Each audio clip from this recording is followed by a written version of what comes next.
Hey Terrarians, how's it going? My name is Pixelated Fireball, and welcome back to the stars above. And my god, it is yellow out today. Like, really, really aggressively yellow. Also, I'm yellow. I'm not really blue anymore. Well, I am kind of still blue. My head is just sort of vibrating with infinite power, you know, because I put on some void dye. I thought it looked really interesting. I was trying to find a color that worked for the Ballman helmet that actually matched with the armor that I'm going to be wearing, which of course is a solar, which I did get from many a grinding with the Moonlord grinding farming.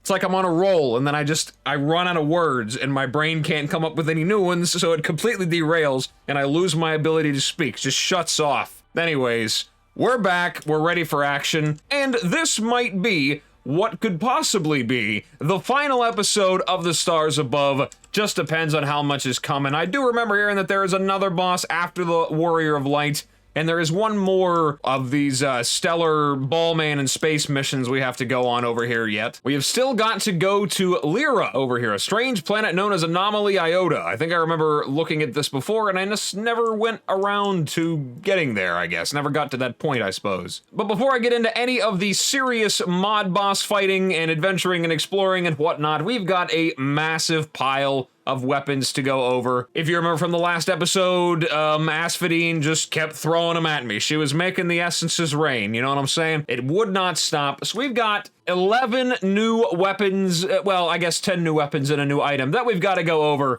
before we get into any of this business, and they are all just absolutely ridiculous. Now, the vast majority of these were all crafted by the endgame content, and there was a few that were made with some other ingredients, but for the most part, all of these came from the Moonlord and the Lunar events, so thankfully, while there were a lot of them, I did not have to farm very many of them, so thank God. My God, look at me, I am, like, glowing. The blue flame and silver dye looks really good on the solar wings. It just looks, so angelic. Also, there's a new soundtrack for this event or whatever that's going on right now. Also, I noticed it's permanently locked down to 9:30 a.m. right now. There's nothing I can do about it. Even the power of Fargo's will not allow me to change it. It just does not work. Nothing happens. So unfortunately, that means that the werewolf Ballman was very short-lived because I cannot turn into a wolf anymore. That whole accessory is completely worthless now. Thank you, Stars Above, very cool. But anyways, let's get into looking at some of these new items. So the first thing that I want to go over is the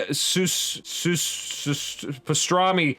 Use this item to expend mana, cost 150, filling your performance gauge and beginning your stellar performance. The stellar performance will increase all outgoing damage by 15%, movement speed by 40%, and grant all nearby team members, including the user, me, myself, and I right here, all three of us, a 5% increased outgoing damage along with bonus health and mana regen. The gauge will naturally deplete over time. If you move during it, it will increase the gauge, and if you take damage, you lose some of your gauge. So basically, like, you're singing into this microphone here, and if you keep moving, you're gonna have a good time. If you get hit by anything, you're gonna have a bad time. But if you can actually manage to complete the song in its entirety, you will restore all health and mana, and stellar performance will have its cooldown halved to 1 minute. Whatever you're singing, it's cute as always. So, let's give this a go. And a 1, and a 2, and a... All right, what do you guys think? It's pretty good, right? Looks good, look at this. It's awesome. It's very exciting. It's got its own little custom soundtrack right there. It's very cool, very, very nice. And you can actually swap to other weapons while you're holding on to this thing. So, you know, just keep going with it. Just don't get hit by anything, you'll be good to go. You can keep attacking, you got a boost to damage and all that good stuff. It's great. So it's got single player use. At first, I was originally believing that I could only use it, I had to hold on to it for it to actually work, but no, I can swap things out, so it's pretty nice. I like it. But there we go. And this lasts for quite a while. So I guess just try my very best to keep it going here and we'll be good to go. And don't stand still because like you see right there, it'll drop down if you do. And of course, as always, I have absolutely no idea what this is a reference to. And it's over. Yeah, the song failed, it's okay, we're all good with that. I can live with that, that's fine. All right, now to the actual meat and potatoes of this whole adventure here. We've got the weapons, get the super dummy out. I have tested these extensively against the Moonlord and his friends and extended family. So we're gonna give him a break, give him the day off, beat up the super dummy a bit.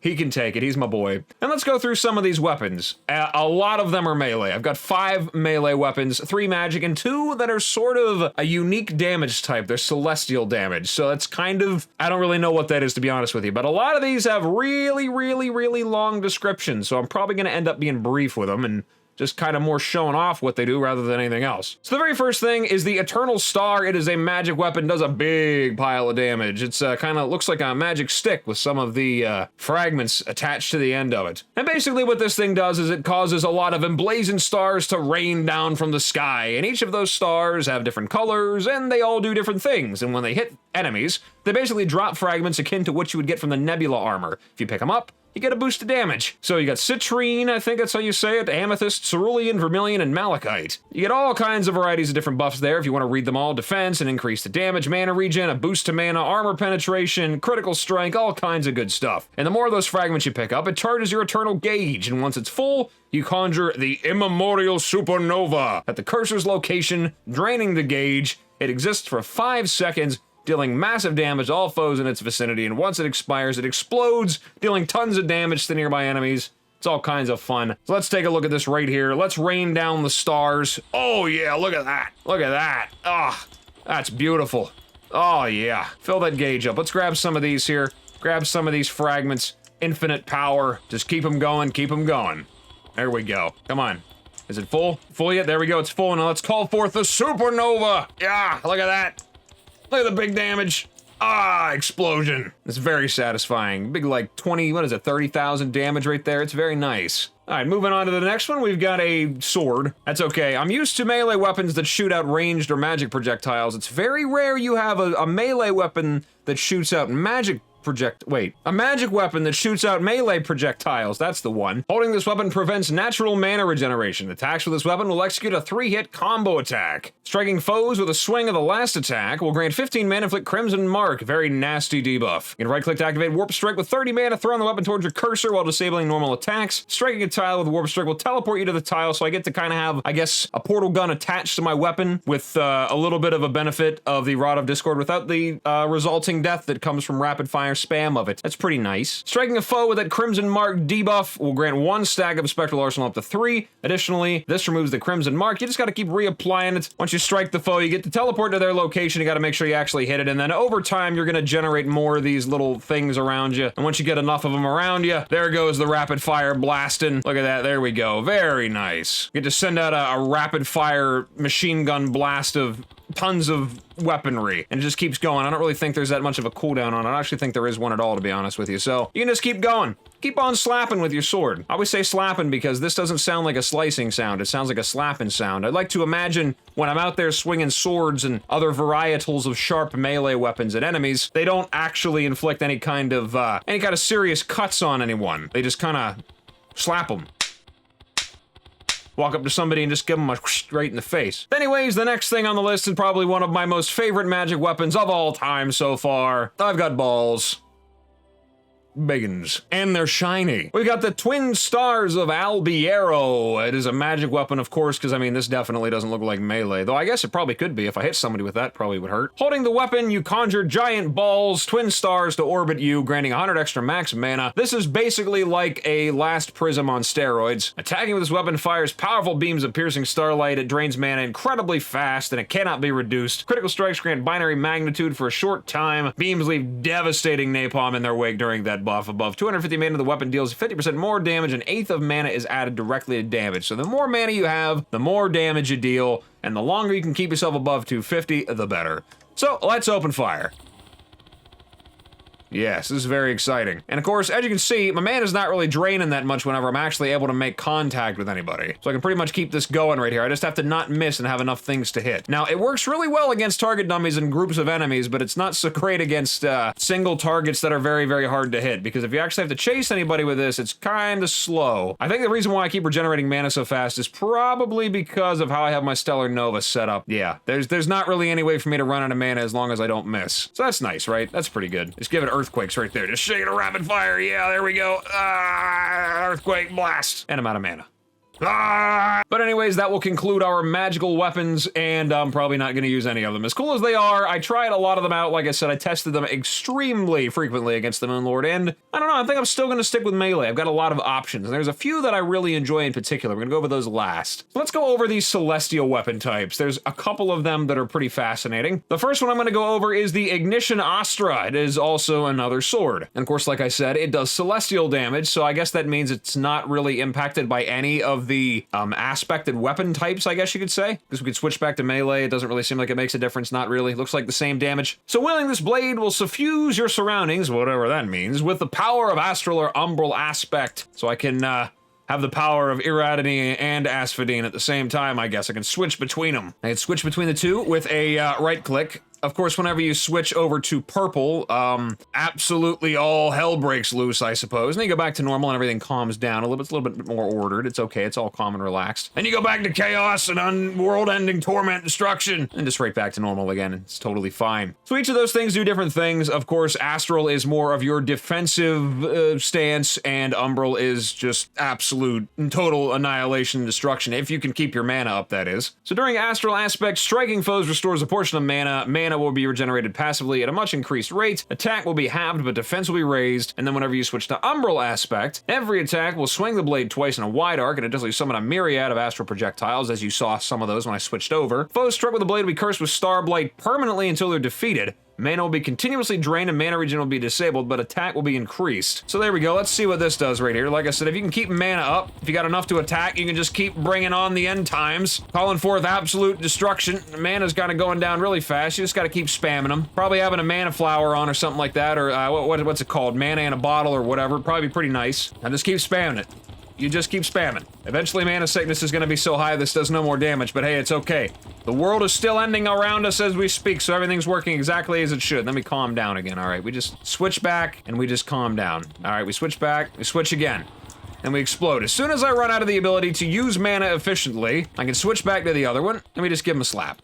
Comes right back. Then we go back to chaos. Very nice. Very exciting weapon. This is very cool. Next one we have is the Virtue's Edge, another celestial weapon. It's basically just another gigantic sword. There we go. Looks very nice. So attacks with this weapon swing in a wide arc, of course. Why wouldn't they? It's a gigantic melee weapon. Of course it swings in a wide arc. It'd be a shame if I swung it just like poked out like a centimeter away from me.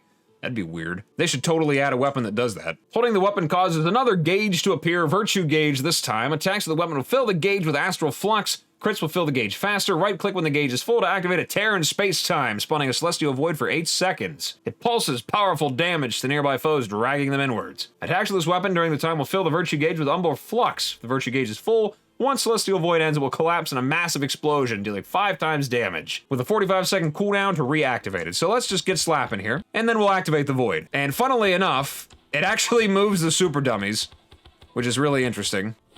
And then it explodes.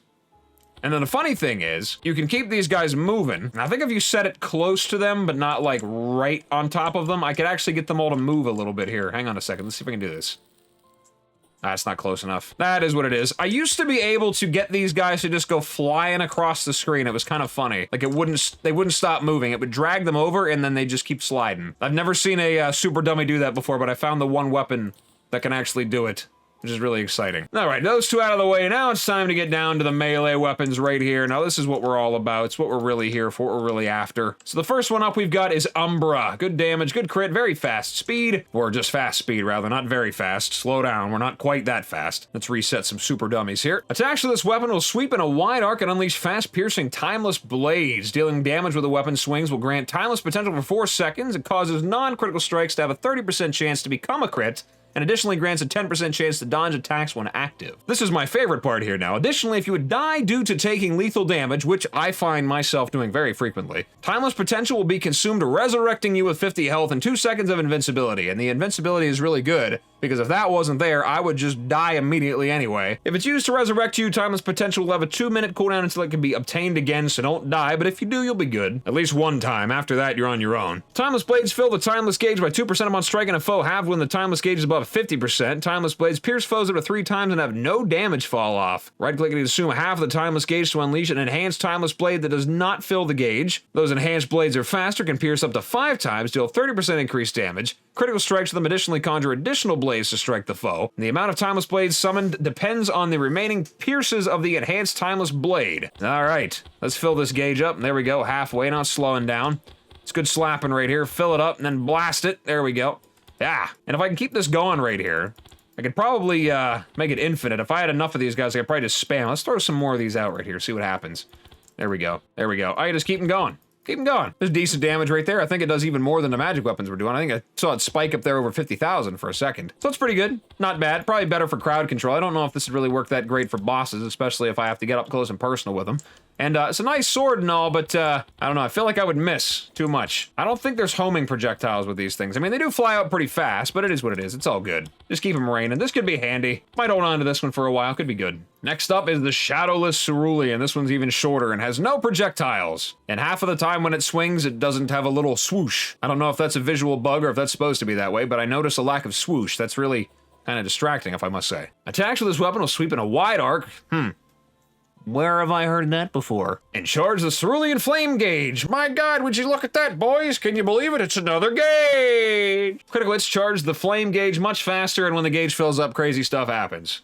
Did I sum that up pretty well? I'm pretty sure that's what they all do. Once it's at a max, right-click to unleash Shadowless Ignition. Teleports you to the cursor, rendering you invisible and immobile, and during this time you unleash a barrage of powerful slashes at your location. Foes caught within Shadowless Ignition are blinded and inflicted with Frostburn for 20 seconds. The final strike deals a bonus critical damage to one foe. Once it ends, you're launched to the opposite direction of your cursor and gain the buff of Wrathful Cerulean Flame for 8 seconds. Attacks during Wrathful Cerulean Flame become drastically empowered, ensuring critical hits and gaining 50 armor penetration. Once it ends, you're inflicted with Burnout, lowers defense and offensive stats by 50% for 20 seconds. You cannot charge the flame gauge while under the effects of Burnout. So that's a shame. You know, I can slap these guys pretty good, inflict great, incredible amounts of pain, suffering, and damage for a very brief amount of time, and that's it. That's the end of that right there. Look at that damage just dropping. Look, I got 50 defense. Just makes me so weak. Now I gotta wait for the cooldown. I have no idea what the actual number is because the sky is so bright, I cannot see anything down there. It could be permanent for all I know. Thank God this is here. And we do it again.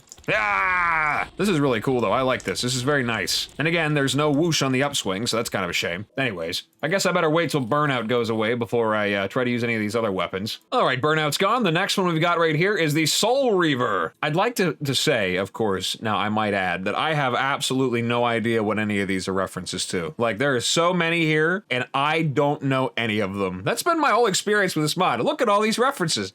I don't get any of them. Even the one I did get, the Jack and Daxter reference, just went completely over my head. Because I haven't touched that game for like 10 years or more. I don't even know anymore, man. Anyways, Soul Reaver. Hold left click to charge the weapon. If it's fully charged, the attack varies. Holding the weapon enchants your cursor, causing nearby foes to become inflicted with Shadow Flame for half a second. Attacks with this weapon swing in a colossal arc. Now that's different. That is a good variation, deviating a little bit from the norm. And I also noticed there's no gauge to fill up. Oh wait, there it is. Haha, welcome back to the Gauges Above Let's Play. Oh, is that a giant paragraph on your weapon? Nah, don't even worry about it. Just hit the stuff with the thing until the bar fills up and then right click. Things will die. Don't even worry about the words, they don't matter. Right click to unleash a long range projectile slash, piercing foes and ignoring terrain but dealing halved base damage. Charge attacks with this weapon will execute Soul Harvest, teleporting you to the cursor as you kind of saw briefly there with that poof. I think you gotta stay within this ring here too, otherwise it won't teleport you. Yeah, it has to be inside that little ring that you can kind of just faintly see around you, little purple glowy sparkles there. Soul Harvest deals 50% increased damage to foes inflicted with Shadow Flame, gain invincibility briefly on the use of Soul Harvest, but become inflicted with vulnerability for 3, as well as having defense. After Soul Harvest, you will be inflicted with Soul Split for 10 seconds, reducing the damage of Soul Harvest by 2/3 while decreasing range. Landing a crit with Soul Harvest reduces the duration of Soul Split for 2 seconds. Defeating foes will grant a stack of Dark Soul, granting 2% increased damage per stack, capping at 10 stacks. Lose all stacks after leaving combat. So let's just go right on in here. There's the cursor inflicting Shadow Flame on everybody, and let's just poof in there. Big damage. That's actually like a pretty good amount of like big burst damage there. So you just kind of keep going in and out, right? That's how it works. You just zoom in, and the range is like really small now, so you can't really get too far out of range. And then of course you have these little slithy dices here, little slicey dices. And you can also just hit them with some of this stuff right here if you want to just give them the old slapping. Hit them with a teleport, blast some of those on there, blah, blah, blah, right there just like that. Poof, poof. I said poof, there we go. A little bit of slicey dicey, teleport and poof, and then things are dead. Yep, that's the whole weapon. All right, moving on. Next one we got is one of my favorites right here, and probably one of the ones that I'll take with me. I don't know if you could hear that over my speaking. Look at that, there's a little animation there. It pops out. Weaponout is not really kind to this weapon. I think there's already a Weaponout built into this one. We have the Catalyst's Memory. This weapon has a unique damage type, inherits bonuses from all damage classes. This is actually Celestial as well. My mistake. I thought this was melee, but that's okay. Holding this weapon activates it, granting the buff Catalyzed Blade, increasing movement speed by 10%, so I get super speed. Attacks with this weapon barrage foes with myriad stabs dealing 80% of base damage with 10% chance to fire a shimmering prism that deals half base damage. The shimmering prism pierces up to 3 foes and deals 30% extra damage to foes below half health, so we're gonna beat them up, rapid fire, and then we're gonna put them down even harder afterwards. I don't know if you can really even see the prisms coming out. They're kinda there. There they go. You can see them very faintly, but they are there. Right click to conjure a dazzling prismic on your cursor that lasts for 20 seconds. The dazzling prismic shatters if too far away. Gain 10% increased attack, defense, and movement speed while it's present. Taking damage will redirect 80% of the damage to Dazzling Prismic up to 250 health. Once the threshold is reached, it shatters, granting Dazzling Aria for 2 seconds. Grants powerful health regen and increases defense by 50. Sounds like my kind of weapon. Big damage and big defense. After shattering the Prismic, this method gains 70 HP instantly, and additionally gain Dazzling Blade Dance for 5 seconds. Blade Dance increases melee speed by 30%. Press the weapon action key when the Dazzling Prismic is present to launch the weapon towards it, shattering the Dazzling Prismic. After shattering it with this method, gains 70 health instantly and additionally gain Dazzling Blade Dance for 5 seconds. It increases melee speed by 30% and deals minor damage to foes caught in the radius after shattering for a short duration. Let's call forth the Prismic. I throw my weapon at it, break it, and big damage. That's what I'm talking about right there. I know there's a lot of people there, but this is very satisfying. This is very nice. So everything in that general direction just falls over. I don't even have a buff anymore. Just standing here blasting. Big damage. Who needs a last prism whenever you've got rapid fire machine gun stabbies? Anyways, moving on to the next and last one, finally, right here, I think. Probably as soon as I look at it, it's gonna end up calling forth even more essences. Asphodine, if you got any more in you, you better get them out now. Okay, just get them out now. Anyways, there's a little animation to put it away. That's pretty cool. Wow, and then it goes away. And the final weapon we've got right here is a short-ranged stabby spear, shorter, that doesn't have a novel on it like the other ones, and there's no gauge to fill up, which is pretty neat. One more melee weapon. Attacks with this weapon execute rapid stabs just like this. Got a decent range. It's not too terribly long range or short range. It's kind of like a decent mid-range weapon here. Pretty nice. Attacks grant Bulwark of Jade for 2 seconds on hit, increasing defenses by 30. Right-click to consume 150 mana, dropping a colossal earth and meteorite from the heavens, dealing double base damage with a 20-second cooldown. Additionally, this attack will deal bonus damage based on half your max HP. The meteor will apply petrification to foes stuck on a critical strike, drastically crippling their movement speed for 3 seconds. Basically, you do this until you can fire down a big rock and give them a headache. Just like that. It's a shame it doesn't explode on enemies, but that's totally fine. It's all good.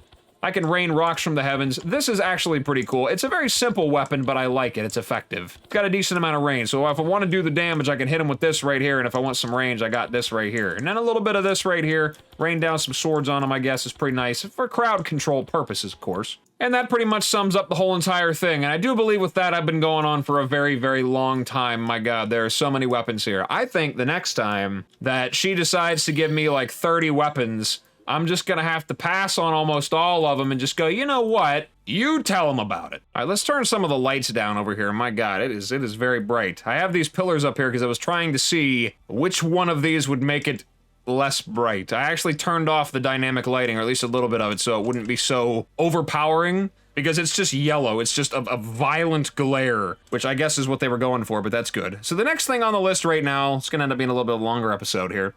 We've got the Warrior of Light to defeat. I have to find the item that I needed to summon him with. Excuse me, the little brief pause there. I had to figure out what this item was called. I couldn't exactly remember it off the top of my head, and I threw it in there, and it got lost into the void. 1,300 items in there, it's almost full. That doesn't ever happen. I've got so much junk just stuffed in that magic storage. Anyways, we've got our Progenitor's Wish. The shard is the culmination of billions of fervent prayers. It summons the Warrior of Light. It is not consumed upon use, so thank God I can keep dying and not have to worry about it. So let's head on over to our boss arena. We'll take our weapons and items and infinite power and see if we can take this guy down. I've been hearing about him for a while now. I think he was one of the first bosses for this mod that I ever saw, and it was like groundbreaking because everybody was like, oh my God, look, he talks. It's gonna become the new norm in Terraria, is bosses that never stop talking. But anyways, let's call forth the infinite power here and see what we can do against this guy. I might get my butt kicked, I might not. We'll see what happens. Anyways. Open sesame. It shall be our last. It approaches when he breaks his limits. Something. Oh, wait, hold on a second. Stop.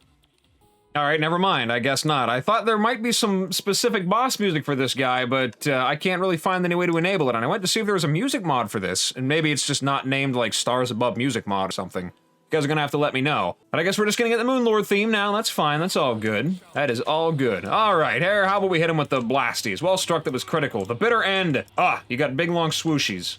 Okay. Here we go. You gonna do something else there too, or is that gonna be it? Smite my foes! Oh good, you chat a lot too. You're a chatterbox, aren't you? I am salvation. What? Are you? Okay. That's, pretty nice. Pretty cool thing. What was that? Oh, did he heal? Oh, he healed. Oh. Oh, wait, no, get out of that. I know what those are. Those are bad. Oh, wait. What is that thing? Oh, you got death lasers too? Okay, what is even happening right now? I have no idea what's going on. Blades of light. Okay.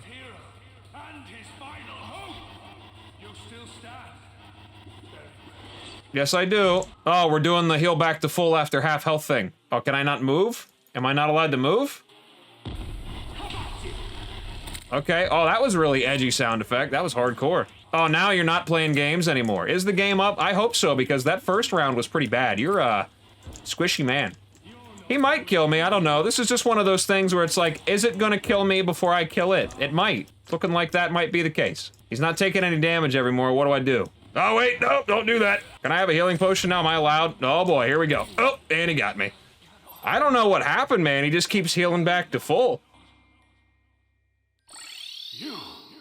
It cannot be. What is this? What happened? This is no place to die, my friend. What's happening? What's going on right now? There's still a thing. What happened? Excuse me? What? So did I win? What is going on? Boss checklist updates to reveal a hidden foe. Who? Oh, Tsukiyomi, the first star bearer. Okay, and it has no description at all. Okay, the stellar array has gained the new ability 4 times, and it's resonating. So 5, no, 2, okay. The light has been cleansed. Somehow I pulled that off. I died, and it still killed him. The spatial disc begins to resonate. Left click to interact. Boss checklist updated. The stellar array is vibrating like you would not believe. Anyways, let's open up the treasure bag. What do we got right here? Oh, whoops, I'm typing. Hang on a second. What have we got here? We got the Totem of Light, an effigy supposedly given form to grant strength to the Warrior of Light, utilizing the creation of artifacts and weapons. Ooh, I can do all kinds of stuff with this here. Make some weapons. Key. Ages of Hope's Legacy. That's interesting. What do we got here? Empowered Totem of Light. Grant supposedly given form. Okay, so what? It's the same thing. Incredibly powerful artifacts. Bury the light. We are absolutely gonna make that if I can. Okay, what else you got here for me? I know you're resonating. More reading. Here we go. Boy, I can't wait. Mnemonic trace. I see we were wrong. The warrior thought he was saving the galaxy, but it was truly the lives of the first starfarer. How cruel. The warrior of light. He managed to get away, but night has returned to this world finally. Yeah, boy, oh boy, I missed that so much. We finally have the last piece of the puzzle. The first starfarer showed her hand, and this means we have a chance. The stellar array is yet stronger. We'll need in the coming conflict, I believe. Once you've collected the mnemonic traces, craft them together with the use of the Celestiad root. I probably don't need to tell you this, but she's not gonna parlay. Prepare for a hard fight, perhaps the hardest fight so far. Well, I died and still killed the last guy, so I don't really know if I'm that worried about it, to be honest. Oh, what now, by the way?